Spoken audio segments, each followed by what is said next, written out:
they could now have a credit card. Yeah. But so there is absolutely financing available for residential purchases down there. In the current U.S. state where money's almost free to borrow, it's hard to look at a financing possibility in the 10 to 12% interest range and think that you're not getting robbed. But you don't have to go too far back in U.S. history, and I think mortgage interest rates in the 80s were up in the 18s. Yeah. Something around that word. So, yeah, there is financing available. It's just not as affordable or as cheap to borrow money in Mexico as it is in the United States. Yeah, sure. Well, I don't mean to put you on the spot with all that, but, we do get a lot of people asking about buying homes down there and what it's like and everything. And, you're one of those guys. You got a place down there. And I think, and you could attest to this, one of the benefits of having a place down there is you've got great dentists around there and stores and resources that I know. I've been to several of them in that area down where your place is. I mean, it's got to be great to be able to go do those things. Oh, I'm living in my home away from home right now up here.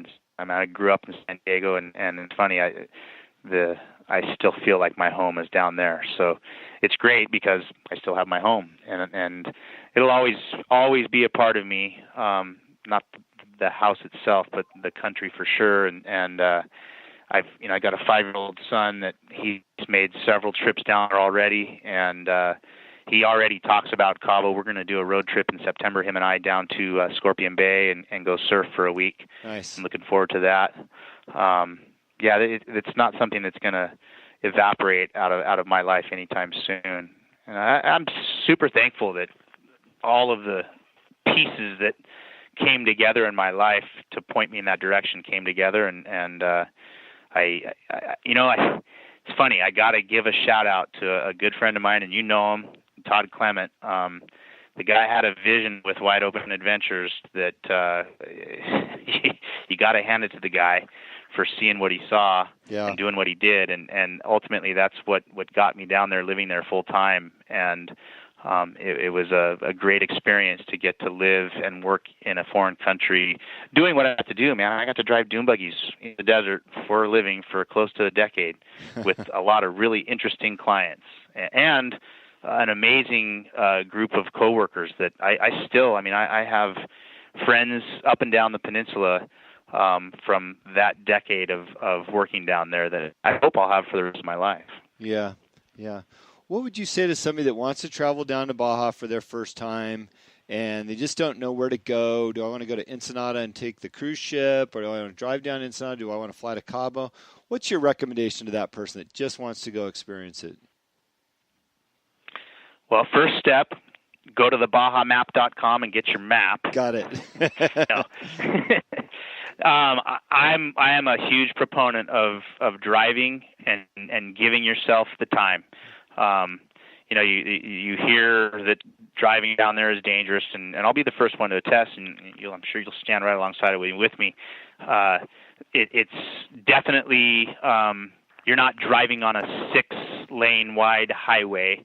And there are some very remote areas where the medical services are non-existent or minimal, if that.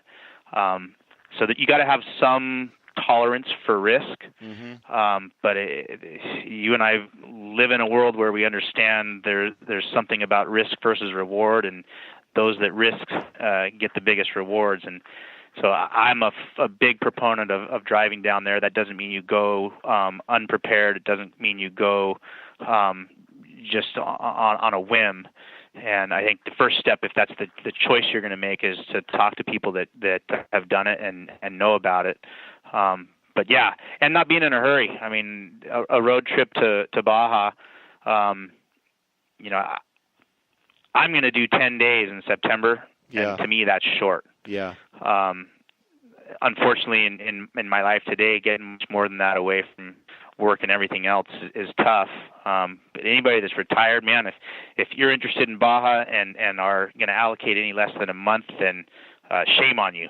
Yeah. Shame on you. Well, and the other thing too, I think that I've contemplated this, that there's a few airports down there that you can fly into. There's international flights into Laredo, international flights into La Paz, and international flights into Cabo. There is an international airport in San Felipe and a few other smaller strips, but if you are interested in driving and are serious about, really wanting to go see Baja, I'm not talking about just driving through a town and seeing it for an hour. I'm talking about, staying in a town for days and exploring out into some of the other areas that are less traveled. It's not unreasonable to think you couldn't do a multi-tiered road trip where you drive to Laredo and then find a place to leave your car for 3 or 4 weeks or a month or 6 months, and then fly back down and continue your trip on. And I think at first glance, some people will be like, "Oh, I don't want to leave my car down there," but there's plenty of places and plenty of good people that you could trust to do something like that. Yeah. I think what's important about your message too is understanding that if you can take the time to have a trip like you're suggesting, Baja will change your life for the better. There's no question about it. I watched that happen with people, for over a decade with Wide Open. I literally, watched people's lives transform, not necessarily on the 4-day trip, but the next year when they came back, and the next year when they came back, and it became part of who they were. And I joke about or talk about how I think that for certain people, spending time, and it may not just be Baja, it could be just the whole concept of getting outside of your comfort zone, but it forces you to get in touch with who you really are. Mm-hmm. And I think that there's value in that, and we can live inside our bubble wherever we're from, and think that the entire world is the same as where we live, and forget that there's so much more out there. And when you take yourself outside of your comfort zone, I think that's when you really learn about who you are. And especially when you go with your wife or other people, you learn about who they are too. Yeah. I like your point of talking about there's a certain level of risk factor to make the drive down there. And I think just in general, we take so many things for granted living in the United States or in these big cities where there's 6-lane highways and there's a gas station on every exit. But having to plan a little bit and think about what your trip looks like and be able to take care of yourself, and be a little bit more prepared than normal. There's a fun aspect to that. There's some adventure to that, and the planning of it that adds some value to being down in Baja. But at the same time, I always know, like we talked about earlier, there's always somebody down there to help too, which is a great part about the country itself. Well, part of that is, to a degree, speaking some of the language. You're not gonna find a rancher out in the desert outside of Catavenia that just happens to speak English. So if you stumble into a ranch in an area like that, you're gonna need to speak their language, which I don't think is an unreasonable reality in today's world. And you're right. There is help around the corner. That's one of the things that of all the good things that came from my days at Wide Open, the one negative is that what used to seem like a major adventure has now been somewhat neutered because of all of the people and the places that I know. It doesn't seem like you're in the middle of nowhere anymore. Yeah. You know what's around the next corner, and the guy that lives over there, who's a good friend of yours now, instead of being in the middle of nowhere. Right. Yeah. Right. Well, look, I know that our listeners appreciate your perspective on Baja and all the great things that you've experienced down there, and I think you gave us some new insights to having some ownership down there. You talked about an upcoming trip. For so many years, I've driven by Scorpion Bay in a race scenario or a pre-run scenario, and I've never had the opportunity to stay the night there, so I'm so envious of you. Jim Riley, shame on you. God, man, a guy that's a surfer and a racer and a business in Baja, and you haven't surfed in Scorpion Bay. I have not, and that's on my bucket list in life. And I even have a place in Ensenada now with 2 surfboards, perfect for that surf break too. Actually, we shouldn't be talking so much about Scorpion Bay. Yeah. We don't want everybody to know about it. Well, and unfortunately, they're starting to pave that road even further and further each time I go down. I know. Yep. But that's the progress. Well, it's everything has its time, and there's still plenty of places in Baja to go explore. Where listen, where I lived in San Jose del Cabo, busy little town for sure, but when I lived there, I could go 30 minutes, which is what I drive today. When I go surf before work, I got a 30-minute commute to the coast.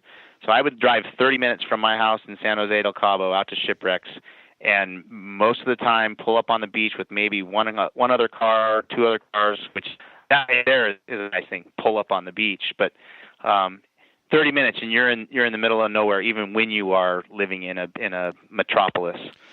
So I don't think that's changing. It's growing.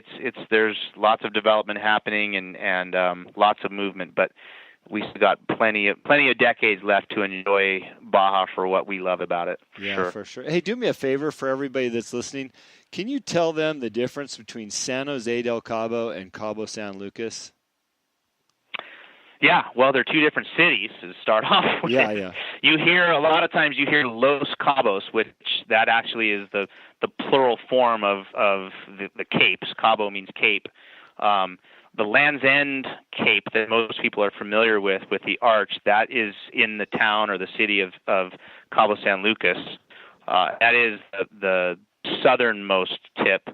And then San Jose del Cabo is actually wrapping around the peninsula and actually north.